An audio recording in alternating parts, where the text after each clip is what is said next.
sang bi leeral jamonoy tay jile sang bi omal dundu tay jile loolu moo jur am loolu moo jur xam-xam yow konte li nga moom. أعوذ بالله من الشيطان الرجيم بسم الله الرحمن الرحيم sunu sang bu tedd bi Mawlaya Seydi Mouhamed El Cheikh autour de lui ne sommes seuls que des scintillantes lumières. Honneur à lui, ô sublime créature, puissance à lui, ô lumineux être, l'astre doux et puissant qui, loin des yeux humains, dans la splendeur divine, sa gloire mystique couverte d'un voile apparaît comme une blanche étoile qui luit tout. Des hauteurs de la sphère céleste et sacrée dans le néant, à terre descendu, il a fait son remarquable entrée, illuminant tout et balayant tout ténèbres, poussant certains ennemis de la lumière à semer des pièges sous ses pas. Mais il tient bon, marche et ne trébuche pas, et ses beaux pieds flottants ne touchent point réellement cette terre, car aucune terre n'a le poids de les soutenir.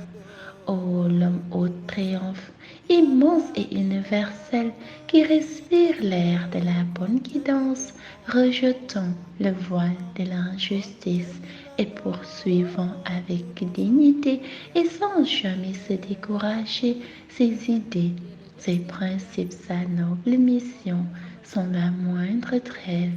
et dirigeant tout d'une main de fer, gloire et pureté éternelle juste à lui. Gloire et pureté éternelle à cette sublime force tranquille, le tourbillon de quiétude, tige de vibration lumineuse, d'une clarté ardente et vibrante de flamme qui ravit toute âme. Certes, tout ce qu'il y a lieu de dire, c'est encore et encore gloire et pureté éternelle à cette magnifique créature. Jërëjëf yaa Mawlaya Seydi Mouhamed El Cheikh, jërëjëf Qutbul Aqtabul Kabir, un trésor caché dans les trésors. Assalamu alaikum wa rahmatullahi ta'ala wa barakatuhu. أعوذ بالله من الشيطان الرجيم بسم الله الرحمن الرحيم recette bi sunu sang bu tedd bi Mawlaya Seydi Mouhamed El Cheikh joxe te ñu leen koy indil tey mooy bi ñuy defee ak turu Yàlla subhanahu wa taala bi ñuy wax addaaru ñaan bi nag dangeen di def fatiha benn yoon astaghfirullah téeméeri yoon salaatul fatiha ñetti yoon yaa daaru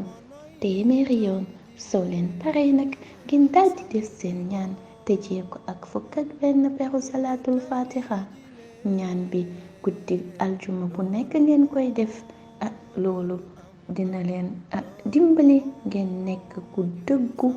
te itamit dina raxas seen xol ba mu set wecc incha allah soo leen ko saxoowee si barke Mawlaya Cheikh Ahmed Tidiane Chérif radiyallahu taala anhu. Assalaamu aleykum. konte li nga doon dunu xam